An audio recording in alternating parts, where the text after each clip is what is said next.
The story opens in a men's prison, where inmates are working out in the yard. Suddenly, an alarm blares, signaling everyone to return to their cells. One inmate corners Sam, a prison guard, and blackmails him into smuggling in contraband. Threatening, "You better get it done, or I'll make sure you end up in here with us," he threatens. The inmate demands Sam send $500 to his associate, warning, menacing, "I'm a criminal man. Darkly, you know what I'm capable of." Sam, scared and desperate, tries to fight back, but the inmate overpowers him, leaving Sam with a nasty cut on his face. Later, Sam visits the prison doctor for stitches and a checkup for a possible concussion.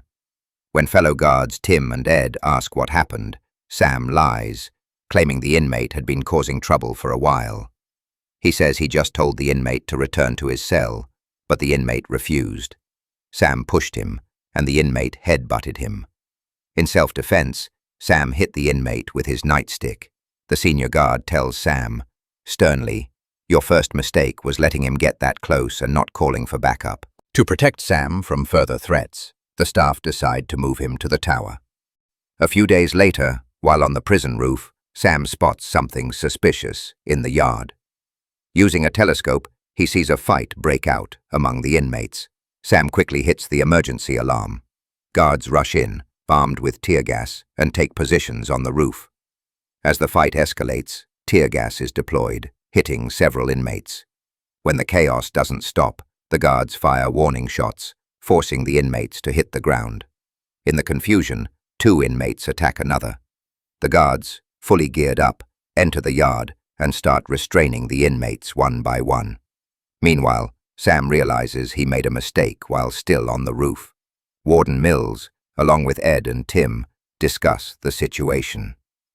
After the incident with Daryl Johnson, they agree Sam can't go back to the tower. Tim tries to defend Sam, but Warden Mills is furious, demanding to know why Sam was up there in the first place. Mills decides Sam needs to be transferred out.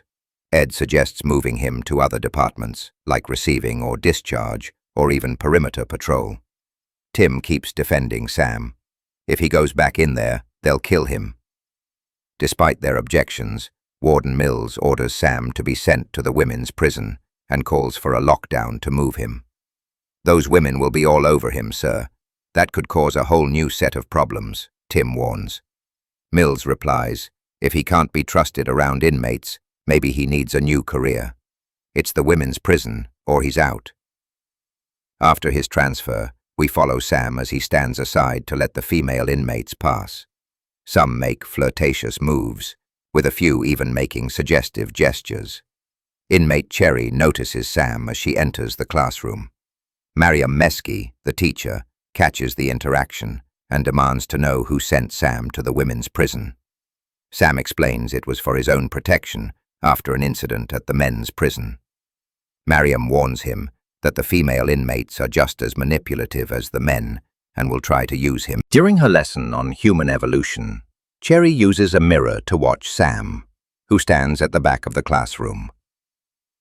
In the break room, the guards discuss the differences between the men's maximum security prison and the women's facility.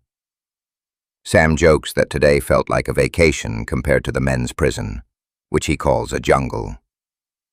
The other guards warn him to wait and see what happens after lights out. Annoyed, they'll cry, tell you every sob story, and complain about guards watching them change. There are relationships between guards and inmates. It's not just the men. Trouble comes in every gender. They explain the unique dangers of the women's prison and advise Sam to act like a robot and follow the rules to the letter. At bedtime, the guards lock each cell one by one until they find an inmate with a confiscated phone. Annoyed, "Let me see that.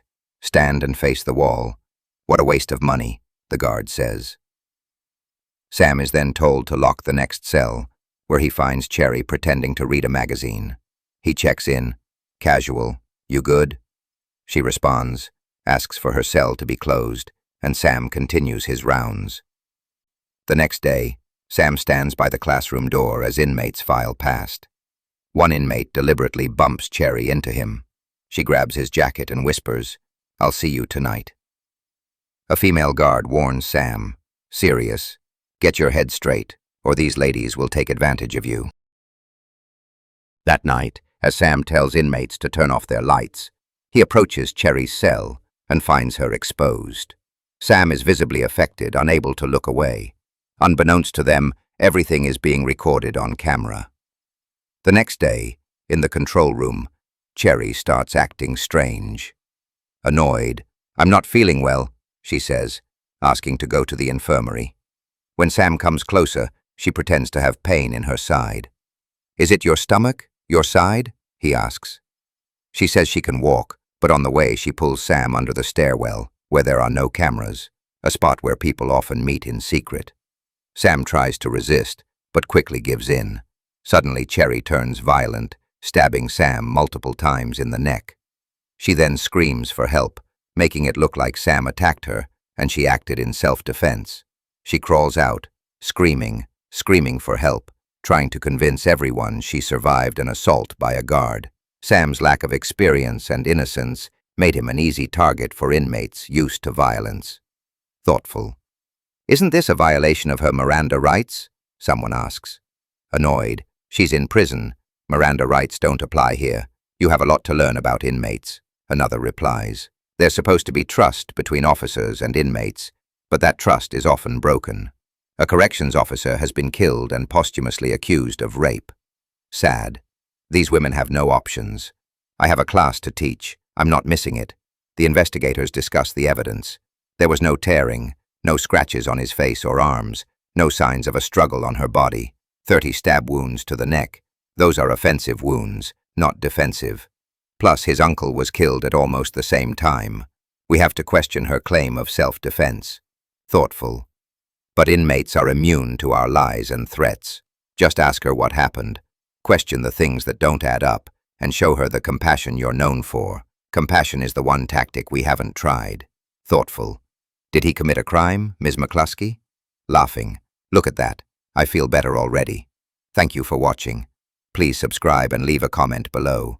See you in the next video.